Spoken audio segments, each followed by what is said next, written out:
Hola, muy buenas noches. Les habla su amigo y servidor Raúl John Vázquez, titular del programa La Voz de las Redes. Y hoy les voy a platicar en números por qué el Infonavit debe desaparecer. Pero antes de eso vamos a ver una entrevista que le hace Forbes a Carlos Martínez, en la cual dice el Infonavit debe generar nuevas opciones de crédito. Carlos Martínez Velázquez. Carlos Martínez Velázquez, director del instituto, revela a Forbes México sus planes para sanear el organismo que halló pleno de irregularidades, principalmente el quebranto que le causó a Bengoa. O sea, Juan la hace y los trabajadores la pagan.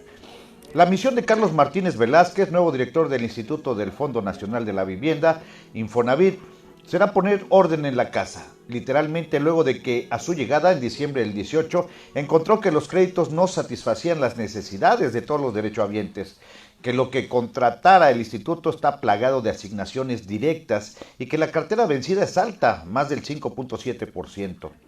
Otro punto vital será dar seguimiento al quebranto causado al organismo cuando, durante la administración de José Murat, Infonavit compró certificados bursátiles emitidos por Abengoa, empresa de energía y medio ambiente que incumplió con el pago de dividendos debido a sus problemas financieros. Y nadie está en la cárcel. Por otro lado, explica que será necesario revisar la meta crediticia del 5% estipulada en el plan financiero del 19. Nos hemos encontrado que más de la mitad de los trabajadores que cotizan en el instituto no usan su dinero y no lo usan precisamente porque no encuentran dentro del Infonavit una línea de financiamiento para sus casas. Y en este caso yo diría, ojalá y no lo encuentren con estos buitres, vámonos a volar. ¿Qué ha fallado en el programa de construcción en terreno propio? Había uno que existe actualmente, pero focalizado exclusivamente a usar el crédito en ejidos y en solares ejidales. Creemos que si estudiamos ese programa podría haber más opciones de joder al trabajador. ¿Qué pasa con la vivienda social para las personas de menos ingresos en las ciudades donde los precios son muy altos? Efectivamente, si tú ves las metas de colocación en la Ciudad de México, pues son de las más bajas. Y eso tiene la explicación en que el valor de las propiedades es más alto y por lo tanto el crédito Infonavit no puede fondear. Bueno, qué bueno. ¿Cómo sería eso en el caso de personas a las que no les alcanza para comprar vivienda en un centro de ciudad? Se puede buscar a través de la promoción de la oferta, que esa oferta tenga de manera voluntaria un ejemplo, una mezcla de departamentos de diferentes características.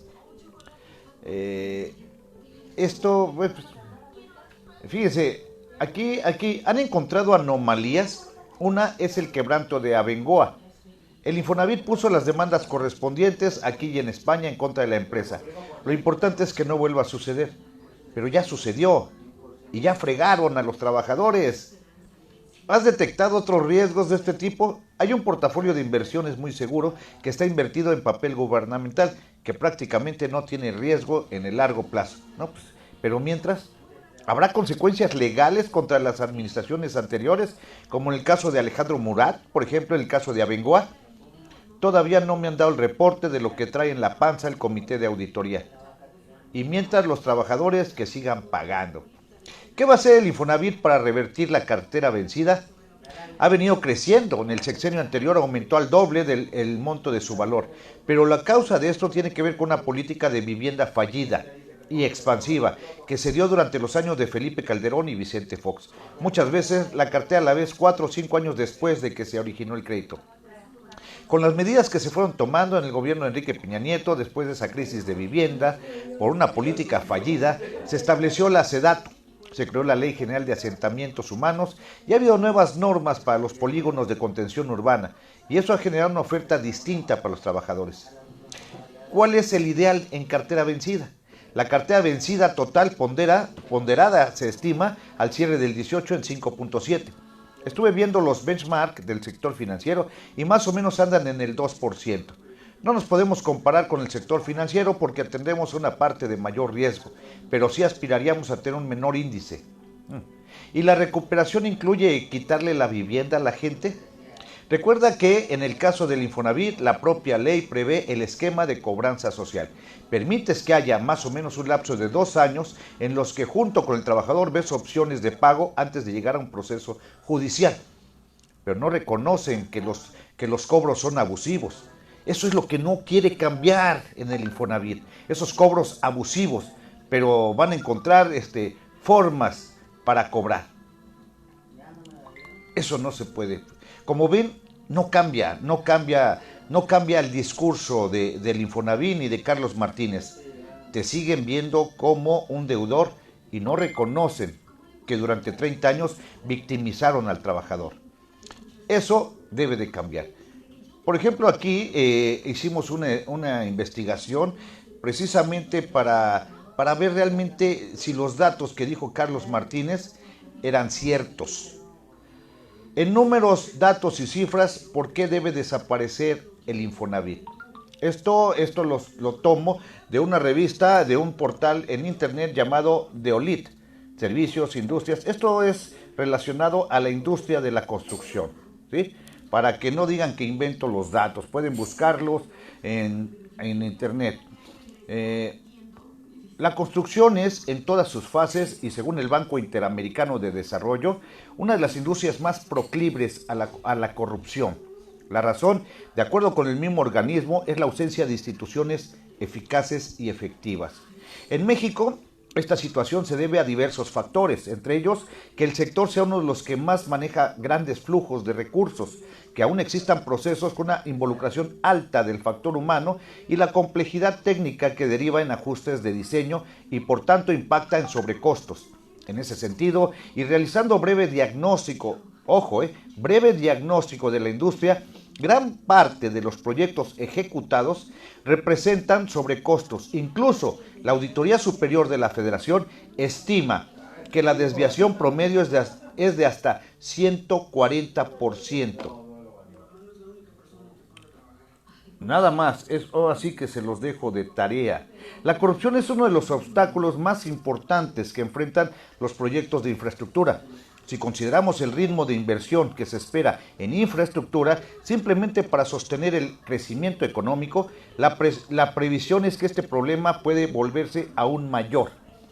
Este fenómeno, que puede presentarse desde las etapas iniciales de una obra, no se limita solo al robo de recursos, sino que va mucho más allá e incluso puede llegar a permear en el proceso de elección de la construcción de un proyecto. Ya lo había dicho Carlos Martínez, las adjudicaciones directas, sin hacer ningún tipo de licitación, tal constructora se lleva este proyecto. Los problemas de la industria de la construcción son diversos. Más allá de la corrupción, existen otros aspectos que pueden encarecer los proyectos, como el contar con una estructuración de proyectos deficientes y no elevar la participación del sector privado. Se dice que la construcción es el tractor que jala la economía de cualquier país, y en México es el Infonavit, el tractor de la industria de la construcción. De acuerdo al artículo de Deolit, la corrupción en la industria de la construcción llega al 140%, lo que nos lleva a varias conclusiones. 1. Las casas de Infonavit se venden por lo menos un 100% más caras que lo que te la deben de vender. O sea, desde ahí ya te la están aplicando. Las casas del Infonavit no cuentan con la calidad adecuadas de acuerdo a las quejas repetidas de cientos de miles de usuarios que ven con desesperación caerse a pedazos sus patrimonios sin poder acceder a seguros de vivienda que les descuentan religiosamente cada mes. Eso sí, el seguro te lo cobran, pero a la hora de que exiges que te lo apliquen, se hacen como el tío Lolo.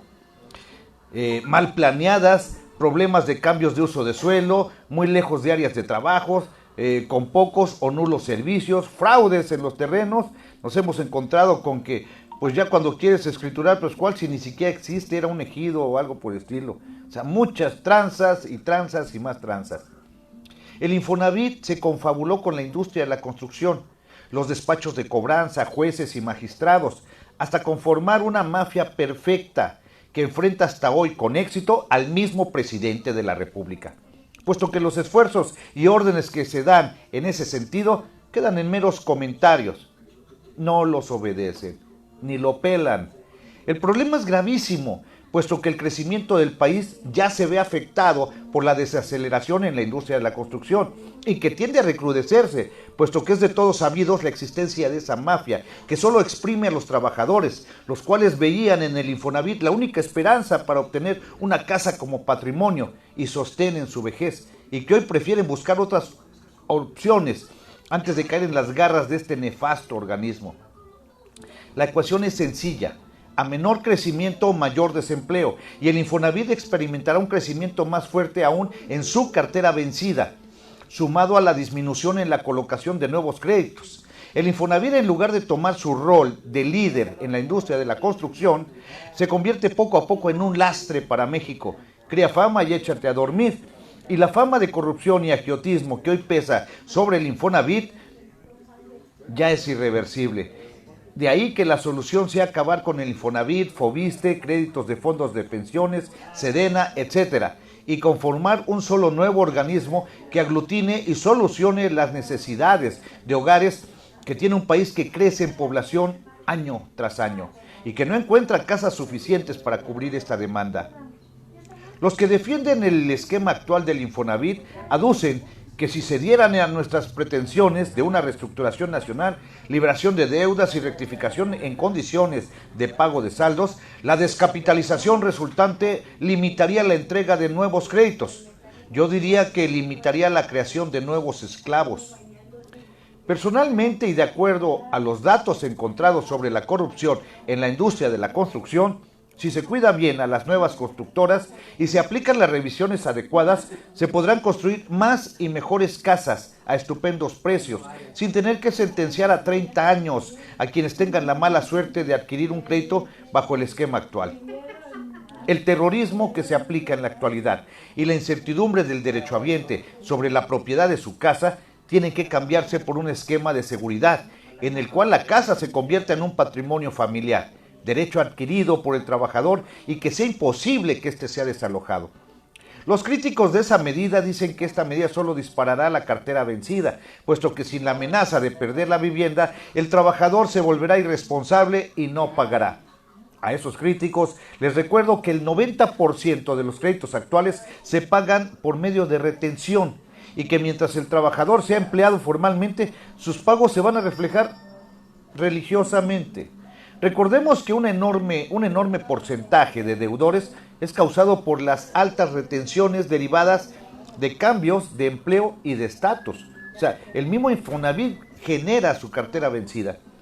Si queremos crecer como país, el Infonavit, Foviste y diversos organismos que hoy lucran con la miseria de millones de mexicanos deberán desaparecer para dar paso a una nueva forma más humana, más transparente y más honesta de hacer las cosas. Tú decides si dejas a estos chacales en el futuro de México y que serán una amenaza para tus hijos, nietos y descendientes, o te unes a la lucha este 3 de diciembre en el Zócalo de la Ciudad de México a partir de las 11 de la mañana. Recuerda que si luchas, puedes perder, pero si no luchas, estás perdido. Si no puedes acompañarnos, apoya a los que sí pueden. Ya tenemos 122 grupos de WhatsApp a lo largo y ancho de la República que se están conformando para llegar ese día por lo menos con un autobús. 40 personas por 122 grupos, ya tenemos algo de presencia asegurada, pero necesitamos más, necesitamos miles, cientos de miles más, porque podemos aspirar a todo. Podemos aspirar a un cambio en la ley, a cambios en la ley, porque a eso se está ateniendo ahorita Carlos Martínez. Somos muy celosos de la ley, hijos de la. Mejor ya no termino porque esa ley, si fueran tan celosos de la ley, respetarían el artículo 123 constitucional y se lo pasan por el arco del triunfo. Que pasen muy buenas noches y por favor compartan. Dejar vivo al Infonavit es sentenciar a México a una desaceleración económica, a una pobreza que no merecemos. El Infonavit debe desaparecer. Muchas gracias.